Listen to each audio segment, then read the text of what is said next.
যে ইমেলটা পাঠিয়েছি তার রিপ্লাইয়ের উপরে নির্ভর করছে আমরা পরবর্তী পদক্ষেপ কী নেব। ডোমেস্টিক ক্রিকেটে না দেখানো এটা আমাদের সরকারের ডিসিশন। এত ভালো ক্যালিবারের একটা প্লেয়ার যে তার অনেক কিছু দেখাতে পারতো এই আইপিএলে, সেটা করতে পারেনি, যেন আমরা দুঃখিত সবাই। গতকালকে আপনারা আইপিএল নিয়ে মোস্তাফিজুর রহমানের ইস্যুতে বেশ সরগরম সবকিছুই। আজকে আইপিএল বাংলাদেশের সম্প্রচার নিষিদ্ধ করা হয়েছে। আপনারা গতকালকে আইসিসিকে চিঠি দিয়ে ভেন্যু পরিবর্তনের কথা বলেছেন বাংলাদেশের প্লেয়ারদের নিরাপত্তার বিষয়টিকে সামনে রেখে। সে বিষয়ে আইসিসি থেকে এখন পর্যন্ত কোনো বার্তা পেয়েছেন কিনা আপনারা? আপনারা জানেন যে আমরা ক্রিকেট বোর্ডের যারা আমাদের ডিরেক্টরস আছেন সবাইকে নিয়ে দুটো মিটিং করেছি এই সিদ্ধান্ত নেওয়ার আগে, এবং দুটো মিটিংয়ে আমরা সিদ্ধান্ত নিয়েছি সেগুলো আপনারা অলরেডি জানেন যে আমরা এই মুহূর্তে সিকিউর ফিল করছি না আমাদের টিমটা ভারতে গিয়ে বিশ্বকাপ খেলুক।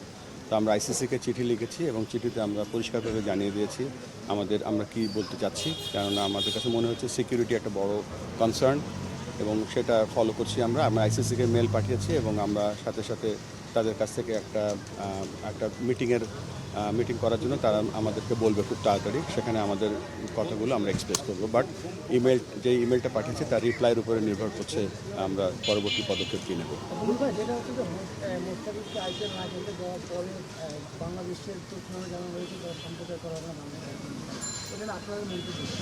এটা তো ধরেন ভারতের একটা ডোমেস্টিক ক্রিকেট এবং ডোমেস্টিক ক্রিকেটে কার না দেখানো এটা আমাদের সরকারের ডিসিশন এবং এটা আমাদের এখানে আমরা বলবো যে সরকার যেহেতু এটা তথ্য মন্ত্রণালয় সিদ্ধান্ত নিয়েছে, আমাদের পক্ষ থেকে আমাদের এখানে কিছু বলার নেই। তবে এটা ঠিক যে আমরা যে সরকার যে সিদ্ধান্ত নেয় সেটা আমরা সমর্থন করি। এখন পর্যন্ত ফিডব্যাকটা কি আসতে পারে বলে আপনার ধারণা, এবং যদি নেগেটিভ ফিডব্যাক আসে সেক্ষেত্রে ক্রিকেট বোর্ড কী করবে? আমরা তো জানি না কি ফিডব্যাক আসবে, তবে আমরা যে ক্লজগুলো দিয়েছি সেগুলো উইদিন দি এমপিওর মধ্যেই আছে।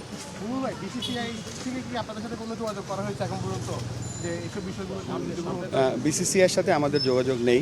আমরা আইসিসির ইভেন্টের জন্য আইসিসির সাথে যোগাযোগ করেছি।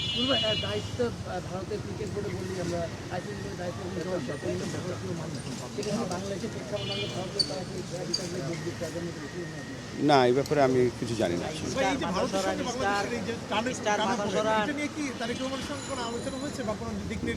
না, আজকে তো আমরা শুধুমাত্র শোক বইতে লিখতে এসেছিলাম। এই প্রসঙ্গে আমরা এখনো আলোচনা হয়নি। ভবিষ্যৎ দুদেশের ক্রিকেট সম্পর্ক নিয়ে কোনো ভাবনা আছে কিনা? কারণ তাদের সাথে সামনে একটা সিরিজ। না, এটা তো আমরা তো দুদেশের ক্রিকেট তো এটা বাইল্যাটারাল সিরিজ যেগুলো হবে, বিশ্বকাপে খেলা হবে, এগুলো একটা ব্যাপার, আর বিশ্বকাপে খেলতে যাওয়া আর সিকিউরিটি আরেকটা ব্যাপার। সো আমরা আপাতত বিশ্বকাপের যে ব্যাপারটা আছে সেটা নিয়ে আমরা চিন্তা করছি।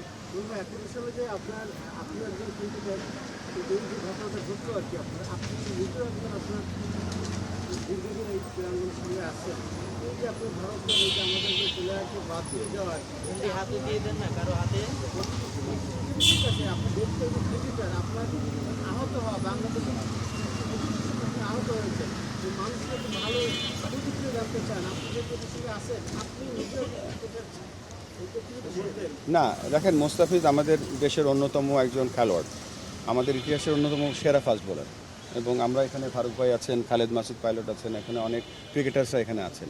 ক্রিকেটার্স যখন খেলতে যায় তখন তার মান সম্মান নিয়ে ক্রিকেট খেলে। সো আমরা সকলে যেখানে ক্রিকেট বোর্ডের কর্মকর্তারাও যারা আছেন বা ইনক্লুডিং মি, আমরা এটা ভালোভাবে নেই না কখনো কোনো ক্রিকেটারকে যখন কোনোভাবে অমান্য করা হয়। সো অবশ্যই আমরা অসম্মান করা হয়, সরি, এবং এই জন্য আমরা সকলে মর্মাহত। এখানে ফারুক ভাই আছে, সাকওয়াত ভাই আছেন, এরা আপনাদের। বুলবুল ভাই, শেষ একটা প্রশ্ন, সেটি হচ্ছে যে মোস্তাফিজকে আইপিএল থেকে বাদ দেওয়া হয়েছে শুধুমাত্র রাজনৈতিক কারণে, সেখানে শুধু তাদের অফিসিয়াল কোনো তার পারফরমেন্স কিংবা ফিটনেস ওরকম কোনো কারণে না। সেই ক্ষেত্রে আপনারা কি বিসিসিআই থেকে তাকে বাদ দেওয়ার ব্যাপারে কোনো জবাব কোনো কিছু জানতে চেয়েছেন? আইপিএলটা হচ্ছে বিশ্বকাপের পরে, ফিটনেসের কোনো কারণই নেই। যদি ফিটনেস থাকেও, মোস্তাফিজ তো বিপিএল খেলছে একেবারে ফুল ফর্মে। সো এখানে এর থেকে বেশি বলার কিছু নেই, এটা ফিটনেস কোনো ব্যাপার না। এবং জিনিস যোগ করি আমি, আসলে বিসিসিআই কিন্তু কেকেআরকে চিঠি দিয়েছে, এটা কিন্তু আমরা একদমই পার্ট না, মানে কেকেআরকে বলেছে ওকে দলে রাখতে না, এটা কিন্তু আমাদের বোর্ডকে কিছু জানায়। রাজনৈতিক কারণে এটি আমরা সবাই মানে এটা খুবই অত্যন্ত দুঃখিত যে একটা রাজনৈতিক কারণে একটা ছেলেকে, এত ভালো ক্যালিবারের একটা প্লেয়ার যে তার অনেক কিছু দেখাতে পারতো এই আইপিএলে, সেটা করতে পারিনি, যেন আমরা দুঃখিত সবাই।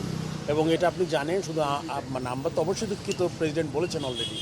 আপনি সচিন তেন্ডুলকর বলেন, বিরাট কোহলি বলেন, সবাই কিন্তু তাদের টুইট করেছে তাদের জায়গায়, যে খেলার মধ্যে একজন সর্বোচ্চ প্লেয়ার যে তার নৈপুণ্য দেখাতে পারছেন, এটা খুবই দুঃখজনক একটা ঘটনা। সেটা আমরা কেউই আসলে মেনে নিতে পারি নাই।